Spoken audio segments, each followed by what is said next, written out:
Disgraced referee Tim Donaghy and the NBA have always been aligned on one narrative: Donaghy didn't fix games.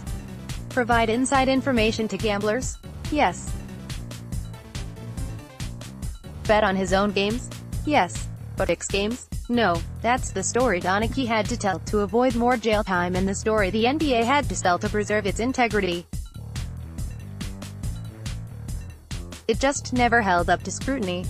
Abbott of TrueHoop led the charge of publicly investigating Donaghy's claims, and professional gambler, later Mavericks employee, Haral reviewed the calls. They concluded the system Donaghy admitted to, leveraging his knowledge of other referees' biases toward against certain players and coaches, would have lost money. The money was made on his own games. It just fits common sense. Donaghy was unethical enough to gamble on his own games, but drew the line at altering calls to win his bets. Come on. Now comes perhaps the most definitive account of Donaghy's misdeeds yet, including details on the gambling operation and statistical analysis of its outcomes. Scott Eden of ESPN: Donaghy favored the side that attracted more betting dollars in 23 of those 30 competitive games, or 77% of the time. In 4 games, he called the game neutrally, 50-50. The number of games in which Tim Donaghy favored the team that attracted fewer betting dollars?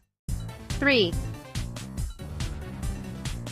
In other words, Donaghy's track record of making calls that favored his bet was the 4th of March 23. If one assumes there should be no correlation between wagers and the calls made by a referee, the odds of that disparity asterisk might seem unlikely. And they are. When presented with that data, ESPN statisticians crunched the numbers and revealed the odds that Tim Donaghy would have randomly made calls that produced that imbalance are 6,155 to 1. He can influence a game 6 points either way, that's what he told me, Tommy Martino said as we sat in the break room of his family's hair salon, where he's worked since he got out of prison in August 2009 after serving 10 months.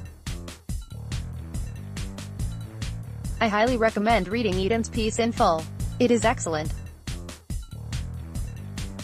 I'm intrigued by the idea the NBA leaked the FBI's investigation into Donaghy to undermine a search into whether more referees were corrupt. Donaghy claimed some were. Donaghy lacks credibility. I don't trust him on anything, including that. But I could also see David Stern's NBA wanting to stifle a deeper dive into the league's officials before it got off the ground. That'd prevent wider problems just in case this was a rare time Donaghy was being truthful. Again, Eden's full article is worth reading.